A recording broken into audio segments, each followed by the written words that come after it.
This book is not motivational, it is confrontational and reformational. T.D. Jakes writes with one central burden, greater than. Society is bleeding because men have lost their identity, abandoned responsibility, and misunderstood power. The book is a wake-up call to men who want honor without sacrifice, want authority without accountability, want benefits without burden, want masculinity without maturity. 1. Manhood is responsibility, not gender. Jakes repeatedly emphasizes that being male does not make you a man. A man is defined by what he carries, what he protects, what he builds, what he takes responsibility for. Many males age physically but never mature spiritually or emotionally. The tragedy is not broken homes, it is unfinished men. A man who refuses responsibility forfeits authority. 2.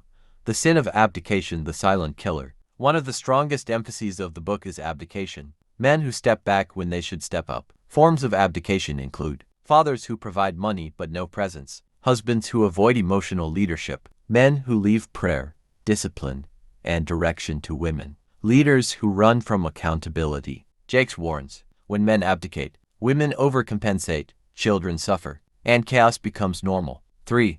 Authority flows from sacrifice. The book aggressively dismantles entitlement. You cannot demand respect without service, demand submission without love, demand honor without consistency. Biblical manhood means bearing weight quietly, carrying family pressure, absorbing pain without becoming abusive, standing firm when emotions are uncomfortable. Real power is proven by what you endure, not what you control. 4. Emotional immature men are dangerous. Jakes strongly confronts emotional negligence among men. Key truths: anger is often undealt pain, control is often hidden fear, silence is often emotional cowardice, abuse is often unhealed trauma. Unhealed men sabotage relationships, transfer pain to wives and children, confuse dominance with leadership, strength without healing becomes destruction. 5.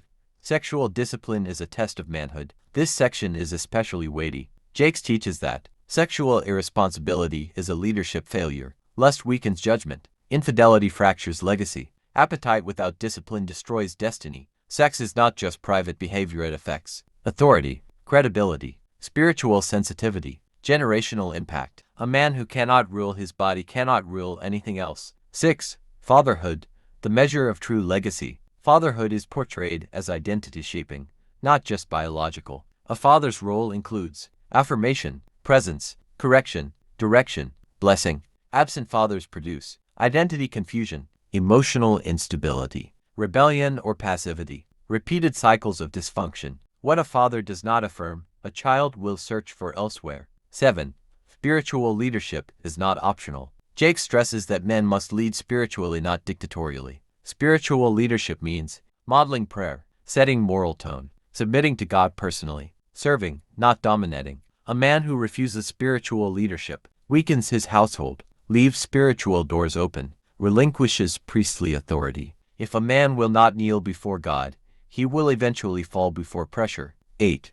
Breaking generational curses. Many men repeat what they hated because they never healed. Patterns addressed: absence, abuse, addiction, passivity, poverty mindset. Jakes emphasizes, greater than. You don't break cycles by intention, but by transformation. Manhood demands self-examination, repentance, accountability, intentional change. 9.